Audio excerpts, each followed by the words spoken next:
Pai do Senhor, meus irmãos, sejam bem-vindos ao nosso devocional. Hoje é dia 27 de maio, segunda-feira, um dia bem chuvoso.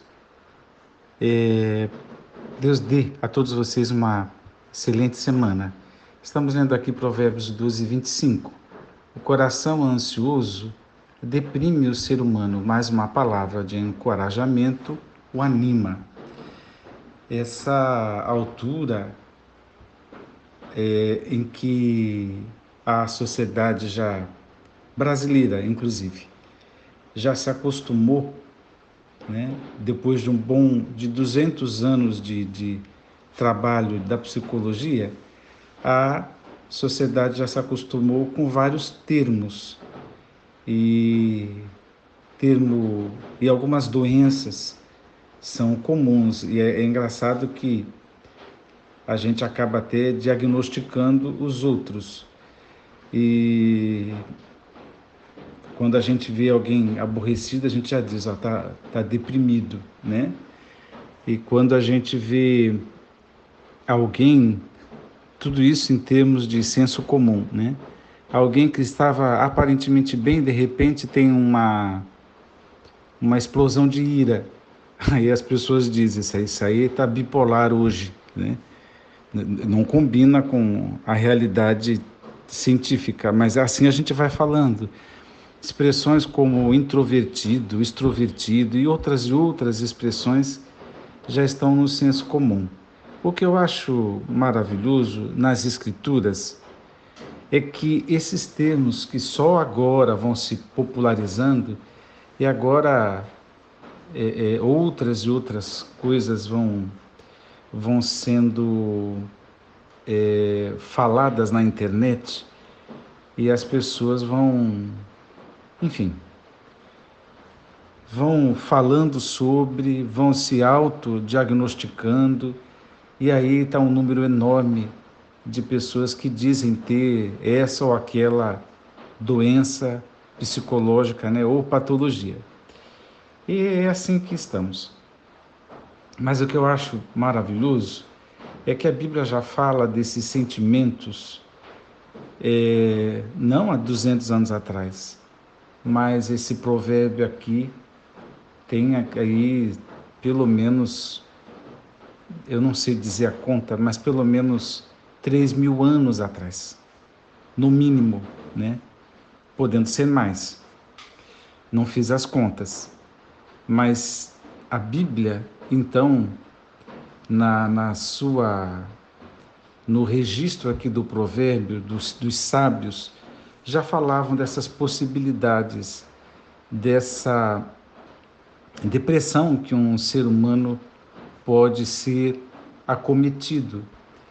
E aqui é interessante que juntou duas coisas quando diz que o coração ansioso deprime o ser humano. E a gente considera duas coisas, né? Que toda ansiedade tem o pé no medo, né? E toda depressão tem o pé na tristeza, também falando de uma forma bem simples. Mas a Bíblia está ensinando aqui, isso aqui poderia ser objeto de estudo, que uma coisa também pode decorrer da outra.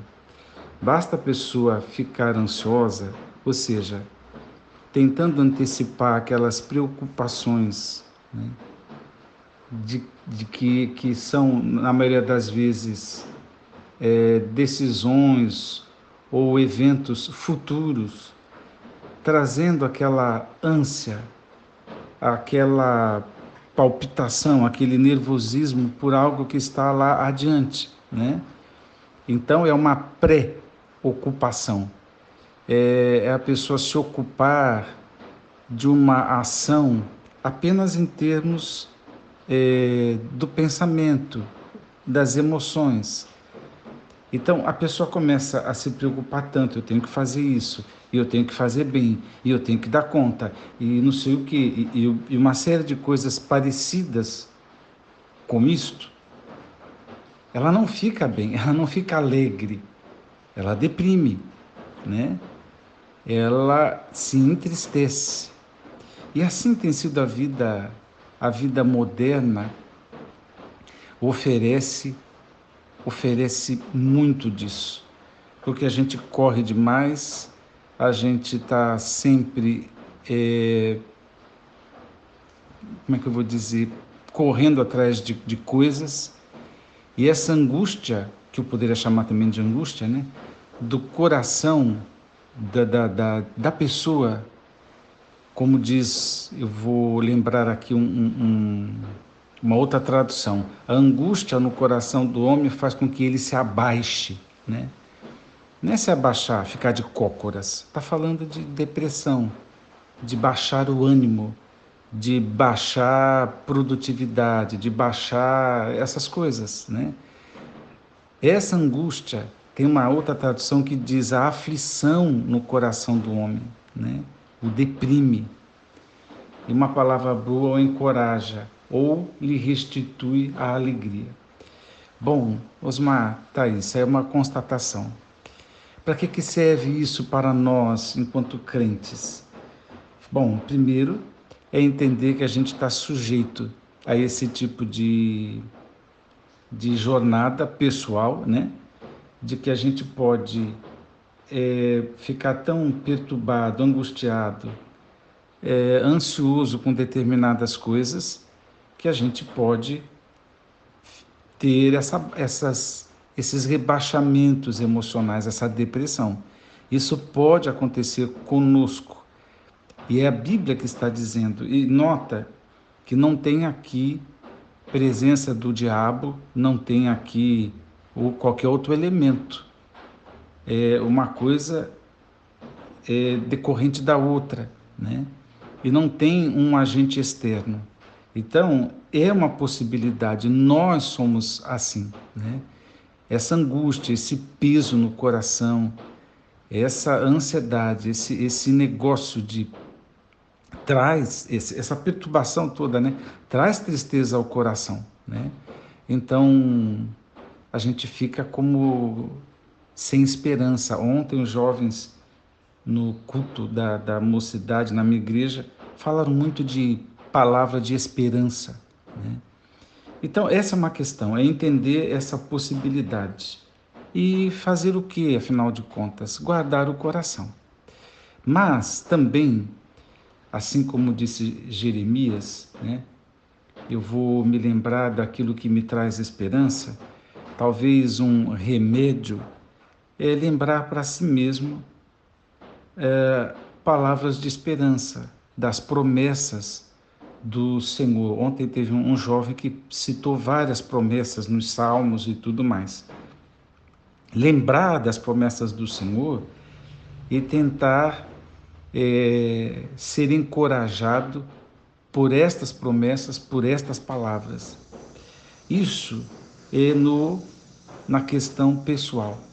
Mas também entender que a gente pode oferecer não um serviço psicológico, mas uma ação cristã, uma ação divina, quando a gente pode dizer para aquele que está abatido, com peso no coração, com tristeza, com depressão, como queira chamar, para aquele que estiver ansioso, a gente pode ministrar uma palavra de encorajamento.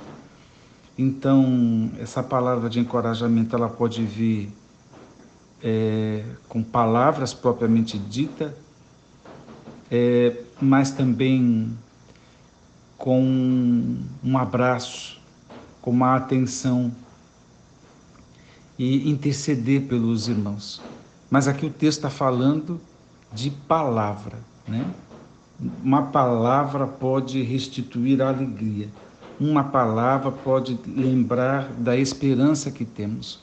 Uma palavra pode encorajar, ou seja, colocar coragem novamente no coração da pessoa. Deus te abençoe, se este que proporciona esse bem, né?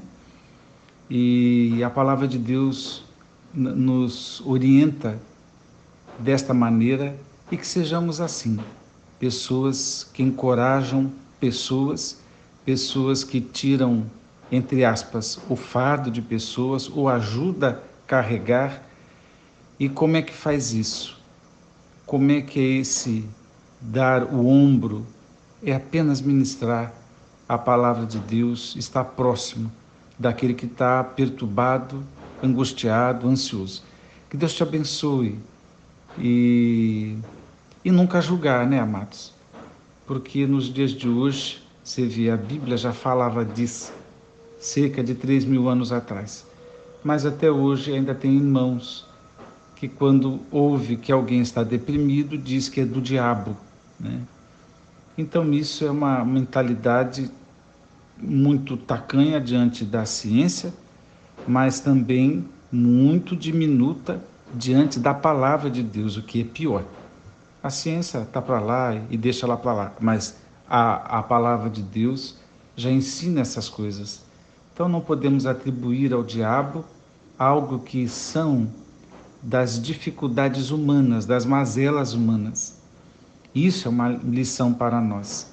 Deus te abençoe a perceber, a ter um olhar sobre o irmão que sofre e reagir ao irmão que sofre com uma palavra de encorajamento.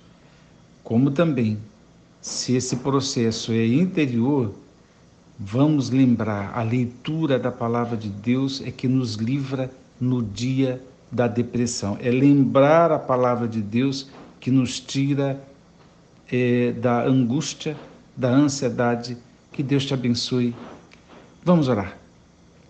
Pai, rendemos graças a Ti. Que o Teu nome seja glorificado, exaltado, que a Tua bênção seja com todos os meus irmãos nesta semana.